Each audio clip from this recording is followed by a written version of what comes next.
தமிழன் என்று சொல்லடா தலை நிமிர்ந்து நில்லடா என்று நாம் கூறுகின்றோம். காரணம் என்ன தெரியுமா? கல் தோன்றி மண் தோன்றா காலத்து முன் தோன்றி மூத்த தமிழ் என்ற ஒரே காரணம்தான். தமிழினுடைய சிறப்பு இன்றைக்கு வாழ்கின்ற இளைய தலைமுறைக்கும் சரி, பெரியவர்களுக்கும் சரி தெரிந்தே ஆக வேண்டும் என்பதற்காக தமிழினுடைய பாரம்பரியத்தை உங்களிடம் நான் பகிர்ந்து கொள்ள விரும்புகிறேன். தமிழ் உச்சத்தில் இருந்த நேரம் சங்ககாலம் என்று சொல்லுவார்கள். கிமு 3ஆம் நூற்றாண்டுக்கும் கிமு 2ஆம் நூற்றாண்டுக்கும் இடைப்பட்ட காலத்தை சங்ககாலம் என்று வர்ணிக்கின்றார்கள். முதற்சங்கம், இடைச்சங்கம், கடைச்சங்கம் என்று தமிழ் வளர்த்தவர்கள் சேர சோழ பாண்டிய மன்னர்கள் என்பதை நாம் அறிவோம். முதற்சங்கத்திலே அகத்தியர் போன்றவர்களும், இடைச்சங்கத்திலே தொல்காப்பியர் போன்றவர்களும், கடைச்சங்கத்திலே பரணர், கபிலர், நக்கீரர் போன்றவர்களும் தமிழாய்ந்தனர். தமிழன்தான் முதலிலே உழவு தொழிலையும் கடல் வாழ்வையும் கையில் எடுத்தவன். தமிழன்தான் முதலாக வீட்டமைப்பு, வீதியமைப்பு, நகரமைப்பு ஆகியவற்றை மற்றவர்களுக்கு சொல்லிக் கொடுத்தவன் என்பது நம் எத்துணை பேருக்கு தெரியும். தமிழன்தான் முதலாக மொழி இலக்கணத்தையும் அரசியல் அமைப்பையும் உருவாக்கினான் என்று ஆய்வுகள் கூறுகின்றன. இதில் நாம் பார்ப்போமே ஆனால் நண்பர்களே, ஹீராஸ் என்ற ஒரு தொல்பொருள் ஆராய்ச்சியாளர் அறுதியிட்டு உறுதியாக கூறுகின்றார், கடல் கொண்ட குமரி கண்டத்திலே உருவான நாகரிகம்தான் சிந்துவெளி நாகரிகமாக பரவி சுமேரிய நாகரிகமாக விரிந்தது என்று சொல்வதோடு அவர் நிறுத்தவில்லை. அவர் என்ன கூறுகின்றார் தெரியுமா?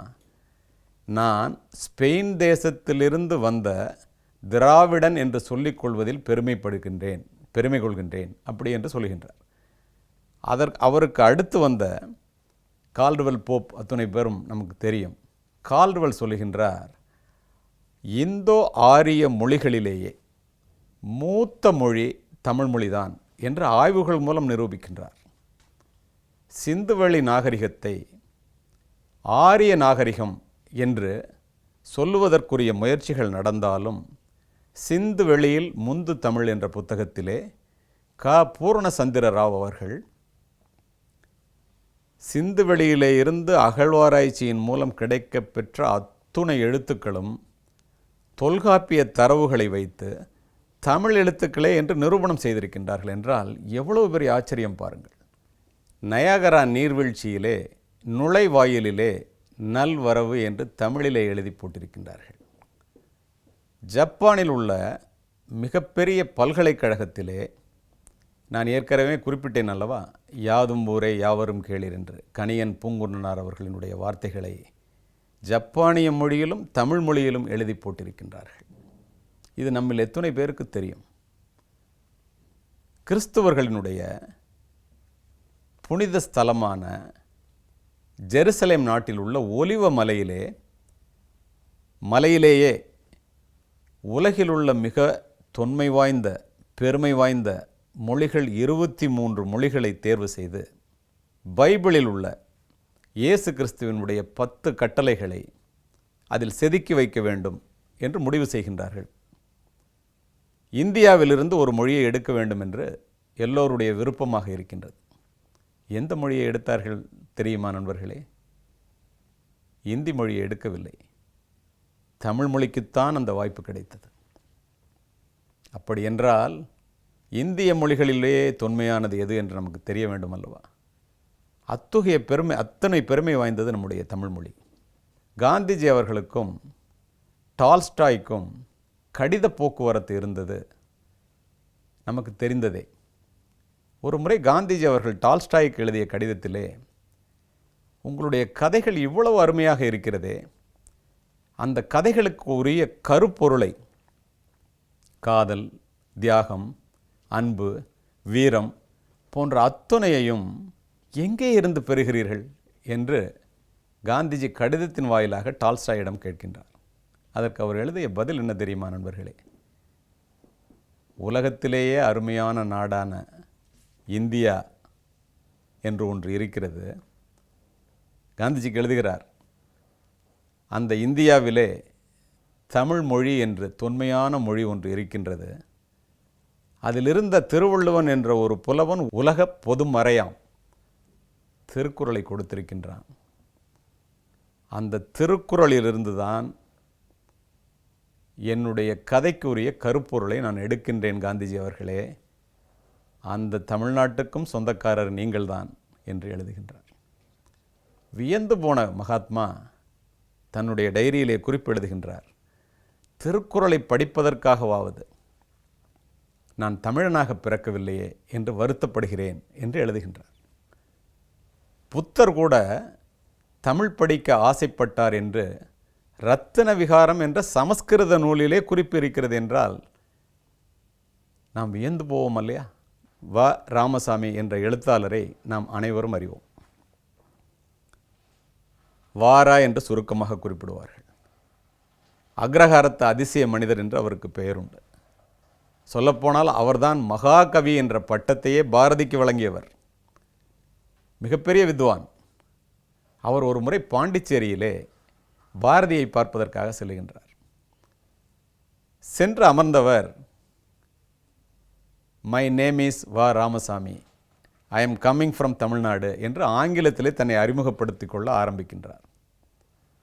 அமைதியாக கேட்டுக்கொண்டிருந்த பாரதி, தமிழ்நாட்டில் பிறந்து தமிழை தாய்மொழியாக கொண்ட ஒரு தமிழன் தன்னை அறிமுகப்படுத்தி கொள்ளும்போது, எப்போது தமிழில் அறிமுகப்படுத்தி கொள்ள ஆரம்பிக்கின்றானோ அதுதான் அவனுக்கும் பெருமை, தமிழ் மொழிக்கும் பெருமை, அப்பொழுதுதான் தமிழ் வளரும் என்று கூற ஆடிப்போன வாரா அவர்கள், மன்னித்து கொள்ளுங்கள் பாரதி அவர்களே, இனிமேல் என்னை அறிமுகப்படுத்தும் போதும் சரி, தமிழ்நாட்டிலே பேசும்போதும் சரி, நான் நிச்சயமாக தமிழிலே தான் பேசுவேன் என்று கூறினார் என்பது வரலாறு.